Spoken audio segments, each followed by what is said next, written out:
Агуу их мөхийн эзэн.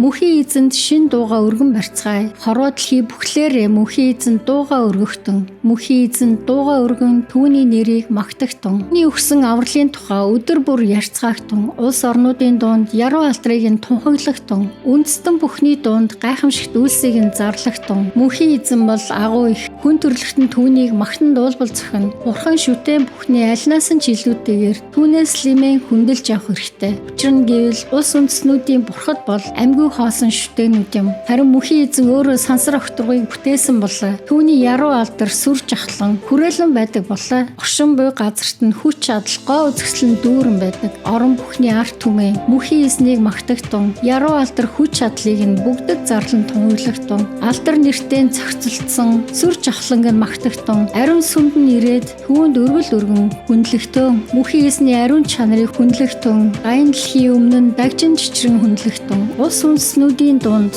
энэ үгийг зарлагтун. Мөхийн эзэн бүхнийг захиран заларч байна. Тийм ээ, орчлон дэлхийн нэгэн оршин тогтсон учраас хизээч хөдлөшгүй бат ажээ. Айн дэлхийн арт түмнийг мөхийн эзэн тэгш ирэх, шудраг ёсныхоо үндсэн дээр шүүн. Хөх тэнгэр баясах болтугай. Хөрс дэлхий хөөрөх болтугай. Тэнгис далай хүрхрэх болтугай. Далаа тэнгис буй бүх юмс баярлан хөөрөх болтугай. Хээр тал болон тэнд байгаа бүх юмс хөөрөн баясах болтугай. Ойн бүх модод мөхийн эзний өмнө баярын дууга дуулцгааг. Учир нь тэр одоо ирж явна. Хүн төрлөختнийг захирахаар ирж явна. Хүн төрлөختнийг тэр шудраг үннээ барин захирах болно. Улс үндэстнүүдийг тэр өөрийнхөө үннийг барин захирах болно.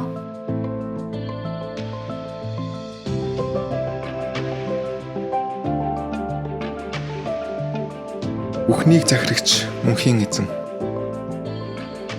Мөнхийн эзэн бүхнийг захиран заларч байна. Аян дэлхийн ард түмэн хөөрөн баясах болтугай. Далайн чанад дах олон орнууд баярлан цэнгэх болтугай. Мөнхийн эзнийг тойроод өтгөн үйлс, гүн харанхуй хүрээлэн байдаг болоо. Түүний засаглал нь үнэн шудраг байдал, шудраг ёсны үндсэн дээр оршин тогтнодог болоо. Мөнхийн эзний явах замд гал бадран, орчин тойронд нь буй өстөн дайснуудыг нь хуухлан шатааж хайдаг. Түүний гал захилгаан нь орчлон дэлхийг гэрэлтүүлдэг. Хөрс дэлхий үүнийг хараад чичрэн дагжиж байдаг. Мөнхийн эзний өмнө дайн дэлхийг захирагч мөнхийн эзний өмнө уул нурууд хүртэл энгийн тос мэд хайлдаг. Бүх тэнгэр хүртэл түүний шудраг үннийг тунхалдаг. Ихтэн хүн төрлөختөн түүний яруу алдрыг хардаг. Бурхан шүтэн шүтдэг бүхэн ичгүүр гутамшигт унана. Үн цэнгүү бурхтаар магтан цархдаг бүхэн ичиж зовхтой хүрнэ. Бурхан шүтэн болгон түүний өмнө хөсөр унана. Мөнхийн эзэн минь таны шийтгэл болон шүүхийн тухай сонсоод Сион уулын хот баясан хөөрч байна. Ихуда хаймгийнхан хот тосготороо баяр жаргалтай болж байна. Учир нь мөнхийн эзэн та орчлонд бүхний дээд нь болоо. Бурхан шүтэнтэй зүүрлэшгүй өндөр оршдог болоо. Мөнхийн эзэнд хайртай хүмүүс нь ёрын муу юм бүхнийг үзэн ядах ёстой. Өөрийнх нь хүмүүсийн амь насыг тэр үргэлж хамгаалдаг. Орон муу хүмүүсийн гараас эднийг авран чөлөөлдөг. Үнэнд шудраг хүний амьдралд гэрэл гэгээ гих болно. Шулуун шудраг хүн баяр жаргалтай байх болно. Үнэнд шудраг хүмүүсээ мөнхийн эзнийг бодоод баясан цэнгэгтэн түүний ариун нэрийг магтан